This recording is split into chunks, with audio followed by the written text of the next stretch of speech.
स्वागत है आपका हमारे YouTube चैनल में टैक्सेशन विद वीएमसी। आज हम जानेंगे एक इम्पोर्टेंट टॉपिक की, ये है सेक्शन 194B, यानी कि कौन से ऐसे सीनियर सिटीजन हैं जिनको आईटीआर भरने की रिक्वायरमेंट नहीं है। जैसा कि अभी फाइनेंशियल ईयर 22-23 खत्म हुआ है, जिसे असेसमेंट ईयर 23-24 भी बोलते हैं।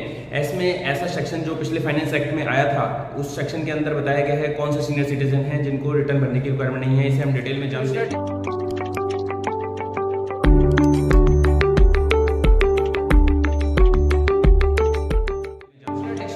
में आपका स्वागत है। जी हाँ दोस्तों, आपने अभी भी अगर हमारे चैनल को सब्सक्राइब नहीं किया तो सब्सक्राइब करें, बेल आइकन दबाना ना भूलें ताकि हर वीडियो का अपडेट आपको आता रहे।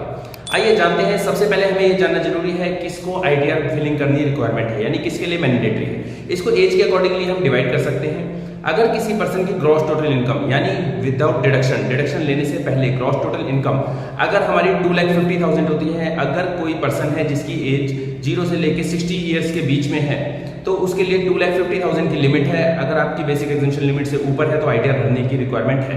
और इसके बाद इन्होंने एक सीनियर सिटीजन के बेस पे डिवाइड किया हुआ है 60 से अबव। अगर 60 से अबव एज वाले हैं उनके लिए ये लिमिट 3 लाख की हो जाती है, यानी 3 लाख से ऊपर अगर आपकी इनकम है तो आपको आईटीआर भरने की रिक्वायरमेंट है। एंड देन उसके बाद सुपर सीनियर सिटीजन यानी कि 80+, जिनकी एज 80 से ऊपर है उनको 5 लाख की लिमिट दी गई है, यानी 5 लाख से कम अगर इनकम है तो उनको आईटीआर भरने की रिक्वायरमेंट नहीं, और 5 लाख से ऊपर जाते हैं तो इनकम टैक्स रिटर्न भरना जरूरी है। अब आइए डिटेल में जानते हैं कि इनकम टैक्स के अंदर सीनियर सिटीजन को कैसे कैसे डिवाइड किया गया है। सीनियर सिटीजन को 3 पार्ट्स में डिवाइड करते हैं हम। एक हो गए सीनियर सिटीजन मतलब जिनकी एज 60+ है। एक जो इसमें दिया हुआ है सुपर सीनियर सिटीजन, यानी कि 80 से एज प्लस वाले, उनको सुपर सीनियर सिटीजन की कैटेगरी में डाला गया है। और एक अभी नया जो कंसेप्ट आया फाइनेंशियल 2021 के अंदर, उसके अंदर एक नया क्राइटेरिया जो दिया गया वो है specified senior citizen. Specified senior citizen में वो पर्सन आते हैं जिनकी एज 75 या 75 से प्लस है, उनको इसके अंदर कैटेगरी में डाला गया क्योंकि उनके लिए एक स्पेशल एग्जम्पशन दी गई सेक्शन 194B के अंदर, तो इसलिए स्पेसिफाइड सीनियर सिटीजन हमारे इनकम टैक्स में आए हैं। और इसमें ये देखना है हमें, जैसे ही कि हमारा फाइनेंशियल ईयर चल रहा है 1 अप्रैल 2022 से 31 मार्च 2023, उस ईयर के अंदर किसी भी डेट पे अगर उनकी एज 75 हो जाती है तो वो इस कैटेगरी के अंदर फॉल कर जाएंगे। आइए अब जानते हैं सेक्शन 194B के बारे में। सेक्शन 194B इसलिए बनाया गया ताकि एक स्पेसिफाइड सीनियर सिटीजन को आईटीआर भरने की रिक्वायरमेंट ना हो, यानी उन्हें इनकम टैक्स रिटर्न नहीं भरनी है। किस केसेस में वो डिटेल में जानते हैं। अगर किसी पर्सन की इनकम सिर्फ पेंशन से है या फिर उसके पास कोई इनकम आ रही है इंटरेस्ट के रिगार्डिंग, तो आपको ये चेक करना है कि आपके बैंक में इंटरेस्ट की आपकी 2 ही हेड की इनकम हो, यानी कि सिर्फ पेंशन और इंटरेस्ट। अगर ये 2 इनकम है तो आपके ऊपर सेक्शन 194B एप्लीकेबल हो जाता है और आपको इनकम टैक्स रिटर्न भरने की रिक्वायरमेंट नहीं है। क्योंकि डिपार्टमेंट ने क्या किया, इसमें ये जो क्राइटेरिया है इसके अंदर बैंक पे बर्डन डाला, यानी बैंक को आपकी कंप्यूटेशन बनानी है।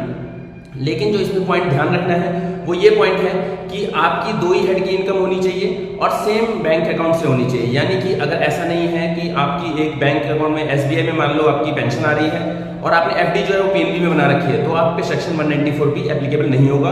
आपकी जो SBI में पेंशन आए और SBI में ही इंटरेस्ट आए तो आपके ऊपर सेक्शन 194B एप्लीकेबल होगा। यानी बैंक को कंप्यूट करना है, बैंक को कंप्यूट करके हम डिक्लेरेशन देंगे, उसमें अपनी इनकम बताएंगे और कोई डिडक्शंस हैं तो वो डिडक्शंस भी बताएंगे। वो 80C और 80D की डिडक्शंस उसके अंदर डालेगा एंड देन 87A की रिबेट भी देगा।